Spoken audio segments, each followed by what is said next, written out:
Hello दोस्तों, स्वागत है आप लोगों का मेरे यूट्यूब चैनल पे। तो आज हम लोग पढ़ेंगे क्लास 6 का हिस्ट्री चैप्टर नंबर 6, जिसका नाम है नए प्रश्न नए विचार। आज हम लोग पढ़ेंगे क्लास 6 का हिस्ट्री। ठीक है, क्लास 6 का हिस्ट्री चैप्टर नंबर 6, जिसका नाम है नए प्रश्न नए विचार। तो चलो वीडियो का स्टार्ट करते हैं। वीडियो का स्टार्ट करने से पहले आप लोगों से एक रिक्वेस्ट है कि जो नए हैं मेरे यूट्यूब चैनल पे, तो मेरे यूट्यूब चैनल को लाइक करें, शेयर करें और सब्सक्राइब करें और बेल आइकन को हिट करें ताकि आने वाले हर वीडियो का नोटिफिकेशन सबसे पहले आप तक पहुंचे। तो चलो वीडियो का स्टार्ट करते हैं। अनघा निकली सैर पर। अनघा जो है निकली घूमने के लिए सैर पर। ये क्या है? अनघा है। अनघा आज पहली बार अपने विद्यालय की ओर से सैर पर जा रही थी। इसके लिए उसने देर रात पुणे, जो कि महाराष्ट्र में है, पुणे से वाराणसी, उत्तर प्रदेश में है वाराणसी। तो जो अनघा है वो पुणे से वाराणसी की ट्रेन पकड़ी। स्टेशन पर अनघा को छोड़ने आई उसकी मां ने अध्यापिका से कहा, बच्चों को बुद्ध के बारे में बताने के साथ साथ उन्हें सारनाथ दिखाने भी ले जाइएगा। और अनघा की जो माँ थी उसने अध्यापिका से कहा कि बच्चों को बुद्ध के बारे में बताइएगा और साथ ही साथ उन्हें सारनाथ दिखाने भी ले जाइएगा। तो चलिए आगे बढ़ते हैं और आगे बात करते हैं बुद्ध की कहानी। बुद्ध की कहानी। बौद्ध धर्म के संस्थापक सिद्धार्थ थे। बौद्ध धर्म के संस्थापक कौन थे? सिद्धार्थ को माना जाता है, जिन्हें गौतम के नाम से भी जाना जाता है। तो यानी बौद्ध धर्म के जो संस्थापक थे वो कौन थे? बौद्ध धर्म के जो संस्थापक थे वो थे सिद्धार्थ। ठीक है, सिद्धार्थ को बौद्ध धर्म का संस्थापक माना जाता है। सिद्धार्थ, जिसे गौतम के नाम से भी जाना जाता था, जिन्हें गौतम के नाम से भी जाना जाता है। तो सिद्धार्थ जो थे बौद्ध धर्म के संस्थापक थे। उनका जन्म लगभग 2500 वर्ष पूर्व हुआ। यह वह समय था जब लोगों के जीवन में तेजी से परिवर्तन हो रहे थे।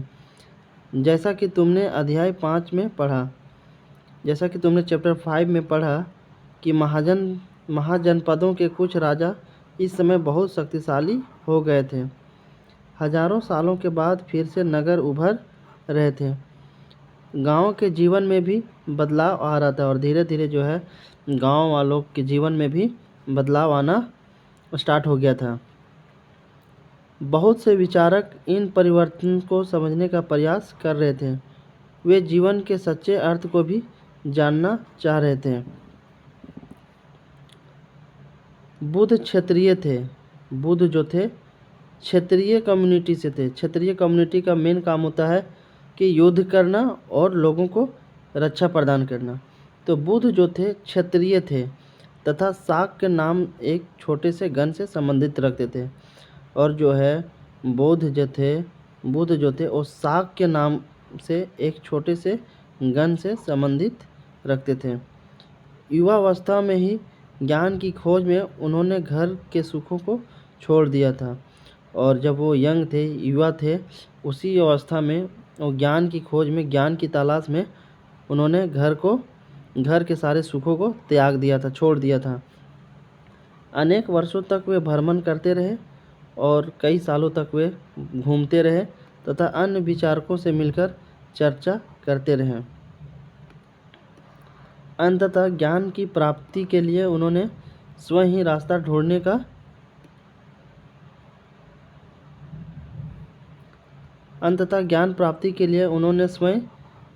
ढूंढने का निश्चय किया। इसके लिए उन्होंने बोध गया बिहार में एक पीपल के नीचे कई दिनों तक तपस्या की। देखिए कहाँ पे किया उन्होंने तपस्या? कहाँ पे किया? बोध गया में किया। कहाँ पे? बोध गया में किया है ना। बोध गया में, जो कि कहाँ पे है? बिहार में है। कहाँ पे है? बिहार में है। और किसके नीचे किए? पीपल पेड़ के नीचे, पीपल पेड़ के नीचे तपस्या किए। पीपल पेड़ के नीचे कई सालों तक तपस्या किए।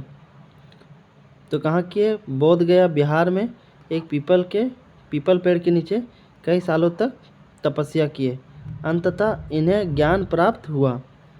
इसके बाद से वे बुद्ध के रूप में जाने गए।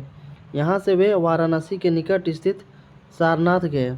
फिर वहाँ तपस्या करने के बाद जो है वाराणसी के निकट, वाराणसी जो है यूपी में है, तो वाराणसी के सामने ही एक स्थित सारनाथ जगह था, सारनाथ, वहाँ पे वो चले गए, जहाँ उन्होंने पहली बार उपदेश दिया। जहाँ पे उन्होंने पहली बार क्या किया? लोगों को मैसेज देने का काम किया।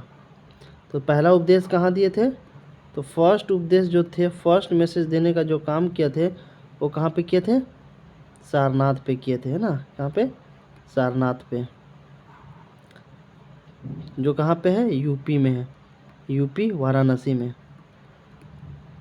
तो कभी कभी पूछ लिया जाता है कि सबसे पहला जो उपदेश दिए थे वो कहाँ पे दिए थे? तो सारनाथ में दिए थे। कुशीनारा में मृत्यु से पहले का शेष जीवन उन्होंने पैदल ही एक स्थान से दूसरे स्थान की यात्रा करने और लोगों को शिक्षा देने में व्यतीत किया।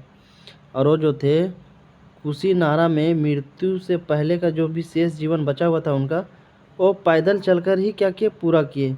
और एक स्थान से दूसरे स्थान यात्रा करने और लोगों को शिक्षा देने में ही पूरा ज़िंदगी बिता दी है। अब आगे बात कर लेते हैं। बुद्ध ने शिक्षा दी कि यह जीवन कष्टों और दुखों से भरा हुआ है।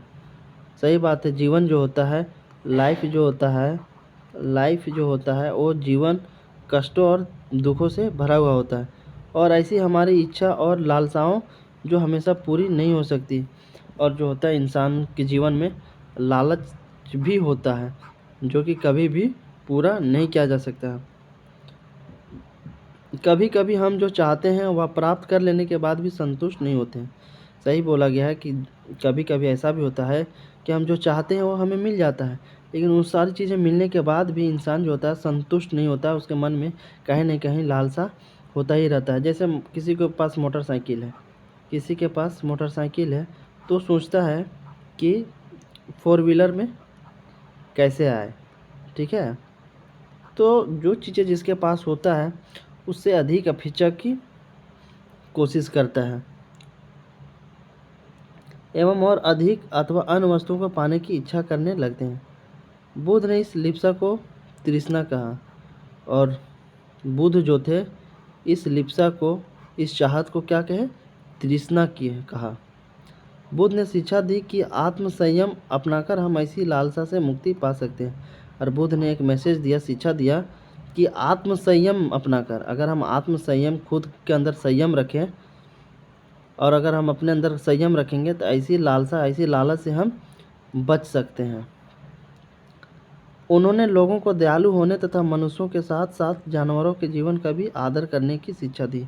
और वो बुद्ध जो थे एक मैसेज ये भी दिए कि मनुष्य को जो है दयालु तथा जानवरों के साथ भी अच्छे से पेश आने की मैसेज दिए, कि जानवरों के साथ भी अच्छा व्यवहार करना चाहिए। वे मानते थे कि हमारे कर्मों के परिणाम, चाहे वे अच्छे हों या बुरे, हमारे वर्तमान जीवन के साथ साथ बाद के जीवन को भी प्रभावित करते हैं। ये बहुत बेहतरीन बात कही थी बुद्ध ने। जो बुद्ध थे क्या बेहतरीन बात कहते हैं। जैसे कि आप यहाँ पे देख सकते हैं कि किसी भी इंसान का परिणाम चाहे अच्छा हो या बुरा हो, वो हमारे वर्तमान जीवन को भी इफ़ेक्ट करता है और बाद के जो जीवन होते हैं उसको भी अवश्य प्रभावित करता है। बुद्ध ने अपनी शिक्षा सामान्य लोगों की प्राकृत भाषा में दी। और एक सवाल पूछा जाता है कि बुद्ध जो थे अपनी शिक्षा सामान्य लोगों को जो पहुंचाते थे, बताते थे, देते थे, वो कौन से भाषा में दिया करते थे? तो जो भाषा था वो था प्राकृत भाषा। कौन सा भाषा था? वो था प्राकृत भाषा। ठीक है। कई एग्जाम में पूछा गया है कि बुद्ध जो है सामान्य लोगों को जो शिक्षा देते थे वो कौन से भाषा में देते थे? वो थी प्राकृत भाषा, है ना। इससे सामान्य लोग भी उनके संदेश को समझ सकते थे, और इस भाषा की वजह से जो है सामान्य लोग जो थे उसके मैसेज को बहुत ही आसानी से समझ पाते थे। अब चलिए आगे बात कर लेते हैं। बुद्ध ने कहा कि लोग किसी शिक्षा को केवल इसलिए नहीं स्वीकार करें कि यह उनका उपदेश है, बल्कि वे उसे अपने विवेक से मापें। आओ देखें उन्हें ऐसा किस प्रकार किया। ये जो चित्र आपको दिख रहा है स्क्रीन पे, ये सारनाथ स्तूप है, ठीक है। ये जो आपका बड़ा सा चित्र दिख रहा है ये सारनाथ का स्तूप है। इस इमारत को स्तूप के नाम से जाना जाता है। इस इमारत को क्या है, स्तूप के नाम से जाना जाता है। यहीं पर बुद्ध ने अपना सर्वप्रथम उपदेश दिया था, और इसी सारनाथ स्तूप में बुद्ध जो थे अपना फर्स्ट मैसेज देने का काम किए थे। फर्स्ट मैसेज जो है इसी इमारत के स्तूप के नाम से जाना जाता है, और यहीं पर बुद्ध ने अपना सर्वप्रथम उपदेश दिया था। तो फर्स्ट मैसेज कहाँ पे दिए थे, किस जगह पे दिए थे, ये तो सारनाथ स्तूप में। इसी घटना की स्मृति में यह स्तूप का निर्माण किया गया, और इस घटना को जिंदा रखने के लिए, याद को जिंदा रखने के लिए यहाँ पे स्तूप का निर्माण किया गया। क्या किया गया, स्तूप का निर्माण किया गया। अध्याय 11 में तुम इन स्तूपों के बारे में अधिक पढ़ोगे। तो देख सकते हैं इस स्तूप को, जहाँ पे बुद्ध द्वारा फर्स्ट मैसेज दिया गया था, तो उसी को याद को ताज़ा रखने के लिए, उसी की याद में यह स्तूप को बनाया गया था।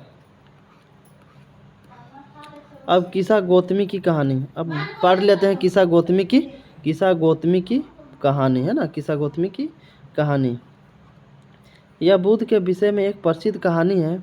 यह बुद्ध के बारे में एक बहुत ही फेमस कहानी है। एक समय की बात है, किस्सा गौतमी नामक एक स्त्री का पुत्र मर गया। यानी किस्सा गौतमी नामक की जो एक स्त्री थी, औरत थी, उसका बेटा जो है मर गया। इस बात से वह इतनी दुखी हुई कि वह अपने बच्चों को गोद में लिए नगर की सड़कों पर घूम घूम कर लोगों से प्रार्थना करने लगी कि कोई उसके पुत्र को जीवित कर दे। और वो सड़कों पर घूम घूम कर लोगों से प्रार्थना करने लगी, आग्रह करने लगी कि कोई मेरे बेटे को जिंदा कर दे। एक भला व्यक्ति उसे बुद्ध के पास ले गया, और एक जो भला व्यक्ति था वो उस औरत को बुद्ध के पास ले गया। बुद्ध ने कहा, मुझे एक मुट्ठी सरसों के बीज ला कर दो, मैं तुम्हारे पुत्र को जीवित कर दूंगा। और बुद्ध ने कहा उस औरत से कि आप मुझे एक मुट्ठी सरसों का बीज ला कर दो, मैं तुम्हारे बेटे को जीवित कर दूंगा, यानी जिंदा कर दूंगा। किस्सा गौतमी बहुत प्रसन्न हुई, और वो औरत जो है बहुत खुश हुई। पर जैसे ही वह बीज लाने के लिए जाने लगी, तभी बुद्ध ने उसे रोका और कहा, ये बीज एक ऐसे घर से मांग कर लाओ जहाँ किसी की मृत्यु ना हुई हो। और बुद्ध ने उस औरत से कहा कि सरसों का बीज वैसे घर से मांग के लाना जिसके घर में किसी की मृत्यु ना हुई हो। किस्सा गौतमी एक दरवाजे से दूसरे दरवाजे गई, लेकिन वह जहाँ भी गई उसने पाया कि हर घर में किसी न किसी के पिता, माता, बहन, भाई, पति, पत्नी, बच्चे, चाचा, चाची, दादा या दादी की मृत्यु हुई थी, है ना।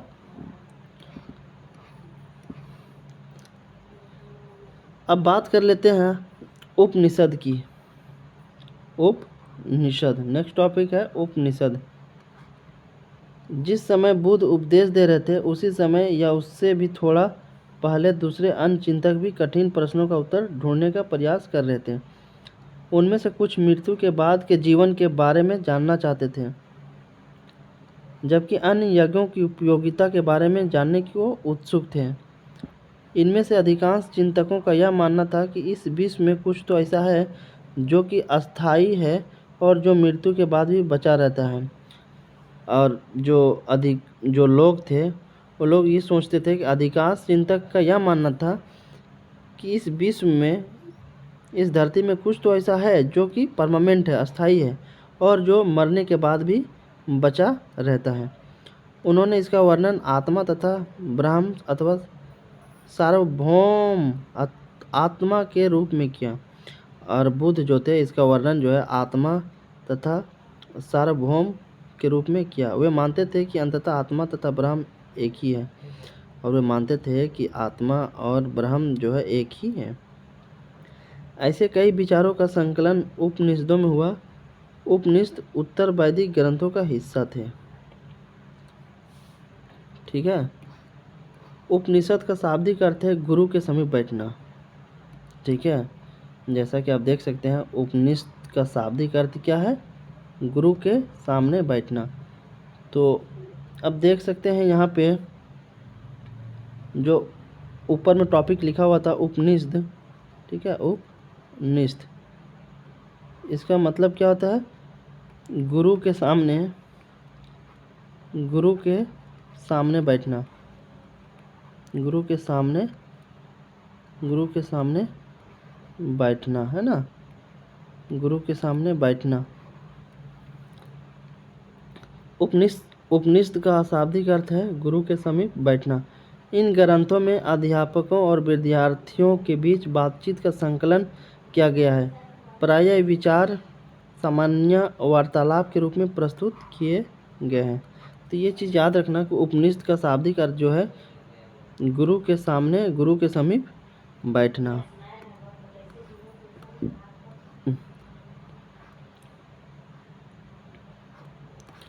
अब आगे बात कर लेते हैं बुद्धिमान भिखारी। ठीक है, बॉक्स में दिया गया है।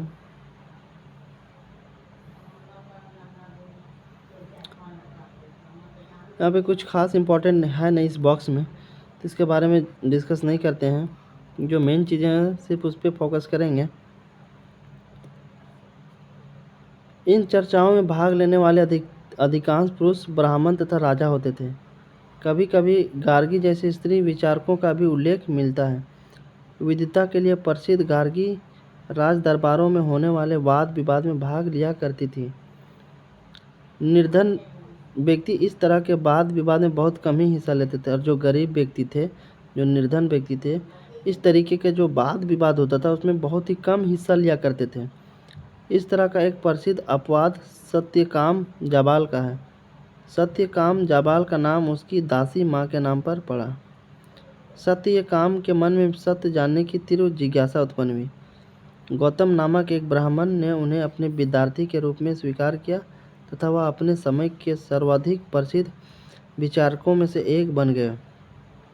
उपनिषदों के कई विचारों का विकास बाद में प्रसिद्ध विचारक शंकराचार्य के द्वारा किया गया, जिनके बारे में तुम कक्षा 7 में पढ़ोगी। तो चलिए आगे बात कर लेते हैं।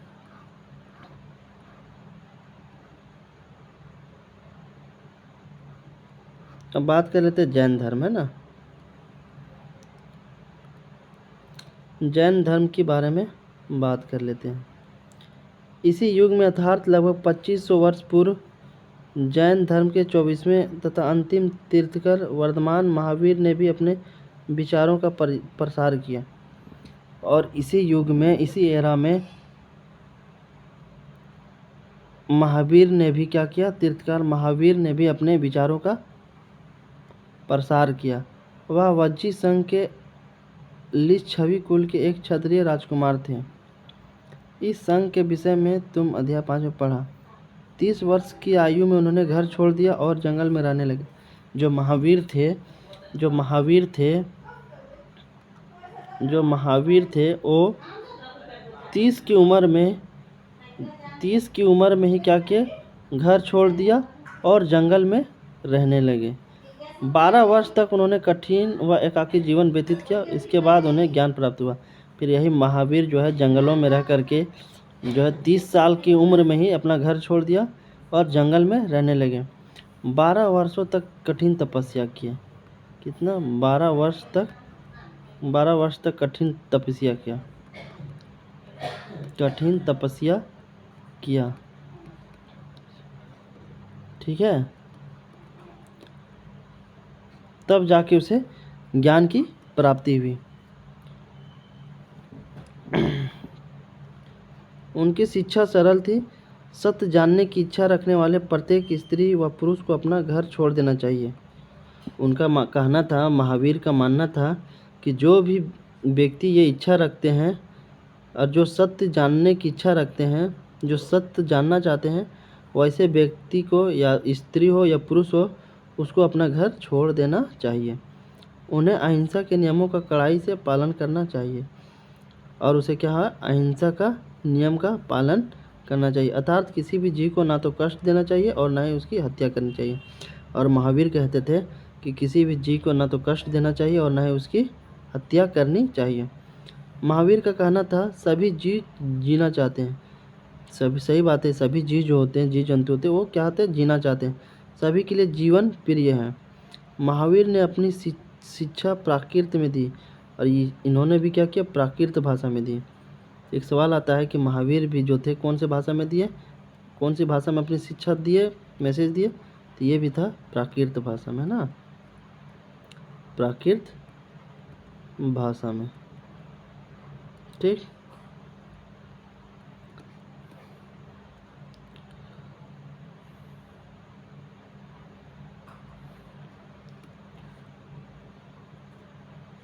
अपनी शिक्षा प्राकृत में दी। यही कारण है कि साधारण जन भी उनके तथा उनके अनुयायी को शिक्षाओं को समझ सके। देश के अलग अलग हिस्सों में प्राकृत के अलग अलग रूप प्रचलित हैं। प्रचलन क्षेत्र के आधार पर ही उनके अलग अलग नाम थे। जैसे मगध में बोली जाने वाली प्राकृत मागधी कहलाती थी, और जो मगध में प्राकृत भाषा बोली जाती थी वो मागधी के नाम से जानी जाती थी। ठीक है। जैन नाम से जाने गए महावीर के अनुयायियों को भोजन के लिए भिक्षा मांगकर सादा जीवन बिताना होता था। और जैन नाम से जाने के जो महावीर थे वो क्या करते थे, भिक्षा मांगकर अपना जीवन बिताया था। उन्होंने पूरी तरह से ईमानदार होना पड़ता था तथा चोरी ना करने की उन्हें सख्त हिदायत दी थी। उन्हें ब्रह्मचार्य का पालन करना होता था तथा पुरुषों को वस्त्रों सहित सब कुछ त्याग देना पड़ता था। और जो थे चोरी नहीं करना पड़ता था और ब्रह्मचार्य का पालन करना होता था, और पुरुषों को जो था अपने वस्त्र यानी कपड़ों का त्याग करना होता था।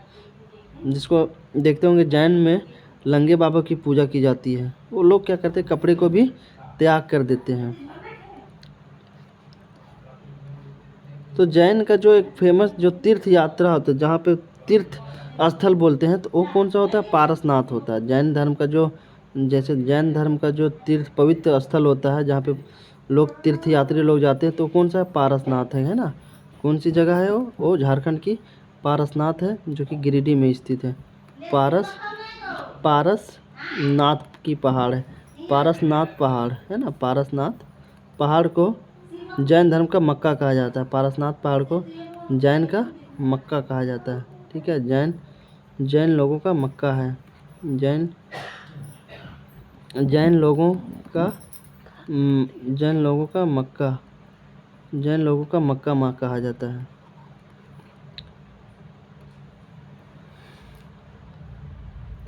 अधिकांश व्यक्तियों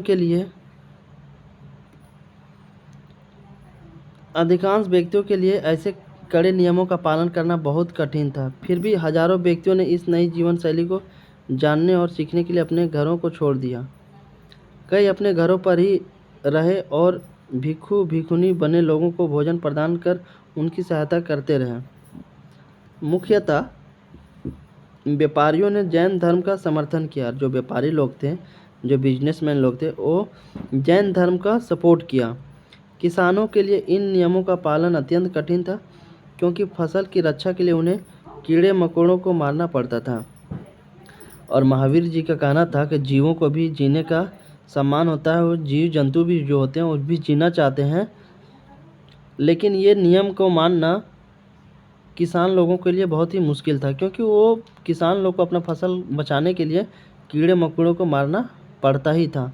बाद की सदियों में जैन धर्म उत्तर भारत के कई हिस्सों के साथ साथ गुजरात, तमिलनाडु और कर्नाटक में भी फैल गया। और यह धीरे धीरे जो है ये धर्म गुजरात, तमिलनाडु और कर्नाटक राज्य में फैल गया। महावीर तथा उनके अनुयायियों की शिक्षा कई शताब्दियों तक मौखिक रूप में ही रही। वर्तमान रूप में उपलब्ध जैन धर्म की शिक्षा लगभग 1500 वर्ष पूर्व गुजरात में वल्लभी नामक स्थान पर लिखी गई। ठीक है, तो पहले जो था जैन धर्म को शिक्षाएं जो थी सिर्फ और सिर्फ सुनी जाती थी, लेकिन 1500 वर्ष पूर्व पहले गुजरात में वल्लभी नामक, याद रखना, वल्लभी नामक स्थान पर लिखी गई थी।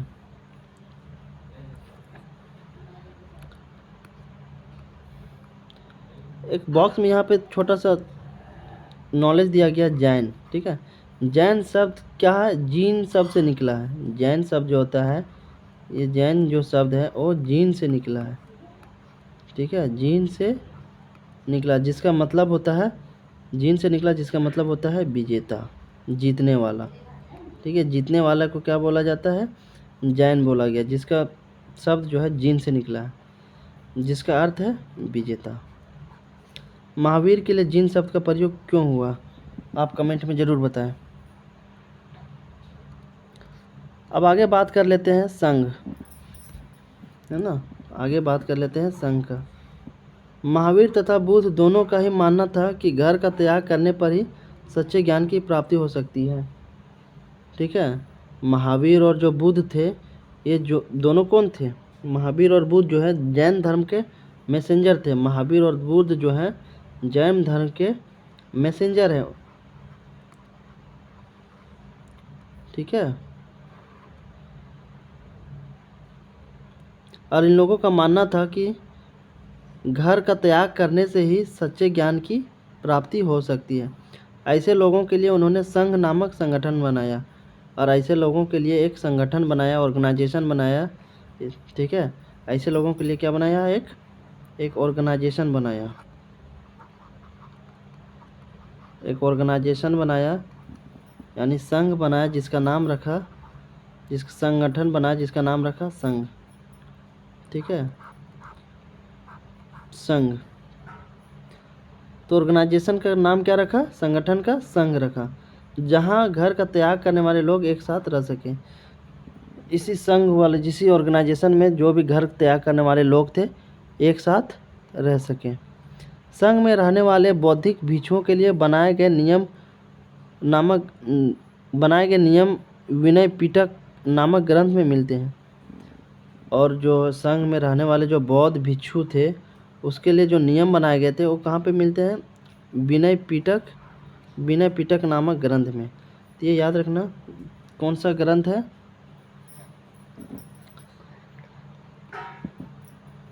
विनय पिटक ग्रंथ में। विनय पिटक ग्रंथ नामक में ही इन सारी चीज़ों के बारे में मिलता है। विनय पिटक से हमें पता चलता है कि संघ में पुरुषों और स्त्रियों के रहने की अलग अलग व्यवस्था थी। सभी व्यक्ति संघ में प्रवेश ले सकते थे। हालांकि संघ में प्रवेश के लिए बच्चों को अपने माता पिता से, दासों को अपने स्वामी से, राजा के यहाँ काम करने वाले लोगों को राजा से, तथा कर्जदारों को अपने देनदारों से अनुमति लेनी होती थी। ये सारे अनुमति मिलने के बाद ही आप इस संघ से जुड़ सकते थे और साथ में रह सकते थे। एक स्त्री को इसके लिए अपने पति से अनुमति लेनी होती थी, और अगर कोई स्त्री इस संघ से जुड़ना चाहती थी तो उसे सबसे पहले अपने पति से अनुमति यानी ऑर्डर लेना पड़ता था। संघ में प्रवेश लेने वाली स्त्री पुरुष बहुत सादा जीवन जीते थे। वे अपना अधिकांश समय ध्यान करने में बिताते थे, और दिन के एक निश्चित समय में वे शहरों तथा गांवों में जाकर भिक्षा मांगते थे। यही कारण है कि उन्हें भिक्षु तथा भिक्षुनी, साधु भिखारी के लिए प्राकृत शब्द है। भिक्षु और तथा भिक्षुनी जो है साधु भिखारी के लिए एक प्राकृत शब्द का है।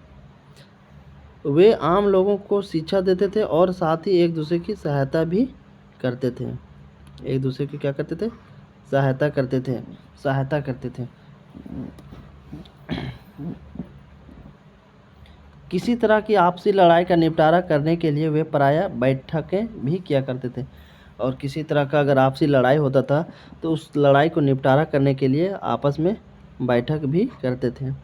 संघ में प्रवेश लेने वालों में ब्राह्मण, क्षत्रिय, व्यापारी, मजदूर, नाई, गणिकाएँ तथा दास शामिल थे।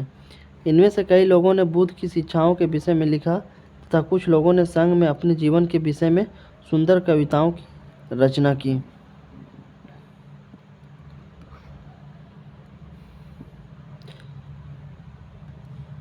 जैसा कि आप यहाँ पे देख सकते हैं, पहाड़ी को काटकर बनाई गई एक गुफा। ये जो है पहाड़ को काटकर बनाया गया एक गुफा है। इस कार्ले जो है वर्तमान महाराष्ट्र में स्थित एक गुफा है। अभी कहाँ पे है वर्तमान में स्थित? महाराष्ट्र में। भिक्खु भिक्षुणी इन शरण स्थलों में रहकर ध्यान क्या करते थे, और इन्हीं गुफाओं में जो है जो भिक्खु भिक्षुणी थे रह करके अपना ध्यान को एकत्रित करते थे और शिक्षा प्राप्त करते थे। अब बात कर लेते हैं नेक्स्ट टॉपिक का, बिहार का। ठीक है, जैन तथा बौद्ध भिक्षु पूरे साल एक स्थान से दूसरे स्थान घूमते हुए उपदेश दिया करते थे। और जैन तथा बौद्ध भिक्षु जितने भी थे पूरे साल एक जगह से दूसरे जगह भ्रमण करते रहते थे, घूमते रहते थे और घूम घूम कर लोगों को मैसेज देते रहते थे, उपदेश देने का काम करते थे। केवल वर्षा ऋतु में जब यात्रा करना कठिन हो जाता तो वे एक स्थान पर ही निवास करते थे। और वर्षा के दिनों में ट्रैवल करने में बहुत सारी परेशानियां होती थी, तो वर्षा ऋतु के समय वो लोग एक ही स्थान पर रुक जाते थे। ऐसे समय वे अपने अनुयायियों द्वारा उद्यानों में बनाए गए अस्थायी निवासों में अथवा पहाड़ी क्षेत्रों की प्राकृतिक गुफाओं में रहते थे। और इस टाइम जो है वर्षा ऋतु के टाइम में ये लोग गुफाओं में रहा करते थे। जैसे जैसे समय बीतता गया भिक्षु भिक्षुणियों ने स्वयं तथा उनके समर्थकों ने अधिक अस्थायी शरण स्थलों की आवश्यकता का अनुभव किया। और जैसे जैसे समय बीता तो शरण स्थल का आवश्यकता का अनुभव हुआ, तब धीरे धीरे कई शरण स्थल भी बनाए गए इन लोगों के लिए, जिन्हें बिहार कहा गया। जैसा कि आप देख सकते हैं, पहला बिहार क्या है? बिहार जो है यही भिक्षु भिक्षुणियों के रहने का शरण स्थल था, जहाँ पे उन लोगों को पनाह मिलता था, जहाँ पे उन लोग रहा करते थे।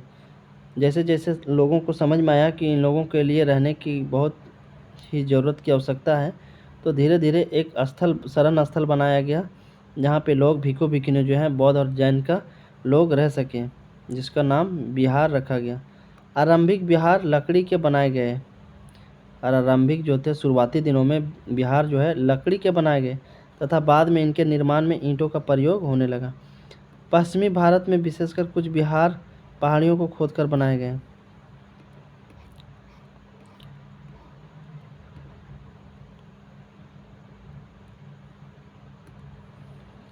एक बौद्ध ग्रंथ से ज्ञात होता है कि जिस तरह महासागरों में मिलने पर नदियों की अलग अलग पहचान समाप्त हो जाती है, ठीक उसी तरह बुद्ध के अनुयायी जब भिक्षुओं को श्रेणी में प्रवेश करते हैं तो वे अपना वर्ण, श्रेणी और परिवार सब त्याग देते हैं। प्रायः किसी धनी व्यापारी, राजा अथवा भूस्वामी द्वारा दान में दी गई भूमि पर बिहार का निर्माण होता था। और जो शरण स्थल बनता था, ठीक है, शरण स्थल जो बनता था, शरण स्थल यानी किसको बोला गया? यानी बिहार को बोला गया, जहाँ पे भिक्षु भिक्षुणी लोग रहा करते थे, है ना। तो ये जो शरण स्थल था अक्सर वैसी जगहों पे बनता था जो कोई धनी व्यापारी हो, जो ज़मीन को क्या करता, दान दे देता था। कोई राजा होता था, बड़ा राजा, जो ज़मीन को दान दे देता, या तो भूस्वामी द्वारा दान में दी गई सारी ज़मीनों पर जो है बिहार का निर्माण होता था। स्थानीय व्यक्ति भिक्षु भिक्षुणियों के लिए भोजन, वस्त्र तथा दवाइयाँ लेकर आते थे, जिसके बदले ये भिक्षु और भिक्षुणी लोगों को शिक्षा देते थे। आगे आने वाली शताब्दियों में बौद्ध धर्म उपमहाद्वीप के विभिन्न हिस्सों के साथ साथ बाहरी क्षेत्रों में भी फैल गया। अध्याय 9 में तुम इनके बारे में और अधिक पढ़ोगे।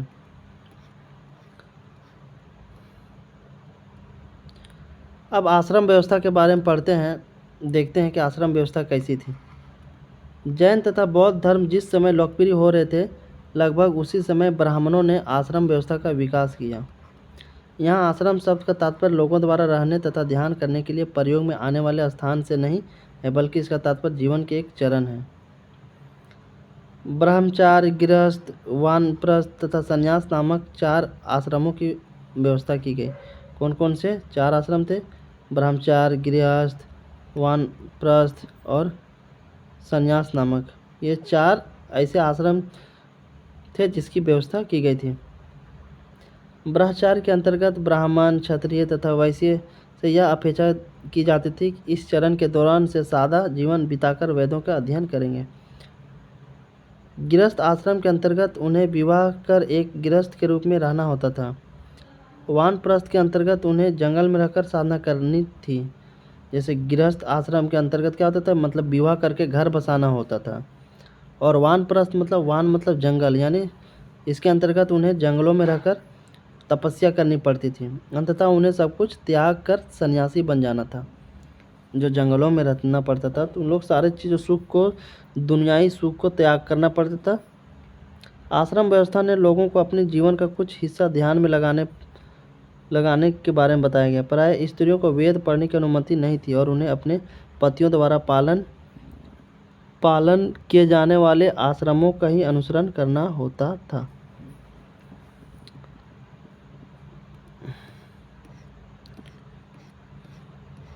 इस तरीके से आप देख सकते हैं चैप्टर का हो गया द एंड।